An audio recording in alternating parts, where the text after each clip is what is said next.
Welcome to 9 vibes. 2023 November వరకు కాంగ్రెస్ తెలంగాణ రాష్ట్రంలో అధికారంలోకి వస్తే రియల్ ఎస్టేట్ డమాలాని పడిపోతుందని తెగ ప్రచారం చేశారు కదా. ఒక రకంగా అత్యధికులు దానిని నమ్మారు కూడా. హైదరాబాద్ రియల్ ఎస్టేట్ డెవలప్మెంట్ అంతా కేటీఆర్, కేసీఆర్ల విజన్ ప్రకారమే జరుగుతుందని, ప్రభుత్వం మారితే అంతా గందరగోళం అవుతుందని అంతా అనుకున్నారు. పైగా కాంగ్రెస్ ప్రభుత్వం వచ్చిందంటే ఒకరి నాయకత్వం ఉండదని, సుస్థిరమైన సీఎం కూడా కష్టమే అనే వాదనలు మొదలయ్యాయి. బహుశా ఈ భావాలు జీహెచ్ఎంసీ వాసుల్లో బలంగా ఉండడం వల్ల కాబోలు హైదరాబాద్లో బీఆర్ఎస్ పార్టీ జీహెచ్ఎంసీ పరిధిలోని అన్ని నియోజకవర్గాల్లోనూ గెలిచింది. కానీ తెలంగాణ అంటే హైదరాబాద్ ఒకటే కాదు కదా. రాష్ట్ర వ్యాప్తంగా చూస్తే జనం మాత్రం కాంగ్రెస్కే పట్టం కట్టారు. అధికారం కాంగ్రెస్ చేతికి వచ్చింది, కొత్త సీఎం వచ్చాడు, రియాల్టర్ల చేతికి చిప్పే అని అన్నారు. కాంగ్రెస్ అధికారం చేపట్టి 4 నెలలు దాటింది. ప్రతి నెల రియల్ ఎస్టేట్ వ్యాపారం అంతకంతకు పెరుగుతోంది తప్ప అస్సలు తగ్గట్లేదు. ఈ మార్చి నెలలో ఏకంగా 4,000 కోట్ల పైచిలుకు విలువైన ఆస్తులను ప్రజలు కొన్నారు. నిజానికి ఎన్నికల సీజన్లో రియల్ దందా స్లో అవుతుందని చెప్పడంలో ఏమాత్రం డౌట్ లేదు. ఎందుకంటే కొన్ని కోట్ల ట్రాన్సాక్షన్స్ క్యాష్ ద్వారానే జరుగుతాయి. ఎన్నికల కోడ్ అమల్లో ఉండగా అంత క్యాష్ని క్యారీ చేసే సాహసం ఎవరు కూడా చేయరు.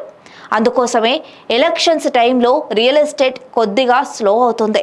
అయినప్పటికీ కూడా ఈ రేంజ్లో అమ్మకాలు జరిగాయంటే మామూలు విషయం కాదు.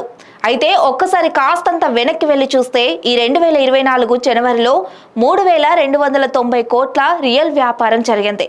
బీఆర్ఎస్ ప్రభుత్వం ఉన్నప్పుడు 2023 జనవరిలో 2,650 కోట్ల వ్యాపారం మాత్రమే జరిగింది. అంటే ఏడాది తర్వాత అదే నెలలో ప్రభుత్వం మారాక దాదాపు 600 కోట్లు అదనంగా వ్యాపారం జరిగిందన్నమాట. దీనిని బట్టి హైదరాబాద్ రియల్ వ్యాపారం పెరుగుదల, ఎదుగుదల అన్ని తమ గొప్పదనమేనని బీఆర్ఎస్ చెప్పుకోవడానికి లేదు. రేవంత్ రెడ్డి వచ్చి 130 రోజులు అవ్వకుండానే గత ప్రభుత్వ పాలనను నిజంగా బీట్అవుట్ చేశాడనే చెప్పాలి. ఈ ఎదుగుదల ధరల పెరుగుదల వల్లేమో అని డౌట్ కూడా రావచ్చు. కానీ మ్యాటర్ అది కాదు. ఫిబ్రవరి 2023లో 5,725 యూనిట్ల ఆస్తులు అమ్ముడుపోతే 2024 ఫిబ్రవరిలో 7,135 అమ్ముడుపోయాయి. అంటే కొంటున్న వాళ్ళ సంఖ్య కూడా మరింత పెరుగుతోంది. 2 కోట్ల రూపాయలకు పైగా విలువున్న గృహ ఆస్తుల కొనుగోలు పెరుగుదల కూడా 1% పెరిగింది. 25 లక్షల నుంచి 50 లక్షల మధ్యలో పలికే ఆస్తుల రిజిస్ట్రేషన్స్ 45%గా ఉన్నాయి. 50 లక్షల నుంచి 75 లక్షల మధ్య ఆస్తుల విక్రయాలు 16%గా ఉన్నాయి. ఎలా చూసుకున్నా సరే హైదరాబాద్ రియల్ ఎస్టేట్ మార్కెట్ గత 130 రోజుల్లో కొత్త రికార్డులను చూస్తుంది. ట్రెండ్ని బట్టి చూస్తుంటే కాంగ్రెస్ ప్రభుత్వంలోనే రియల్ ఎస్టేట్ వ్యాపారం మెరుగ్గా ఉండేలా కనిపిస్తోంది.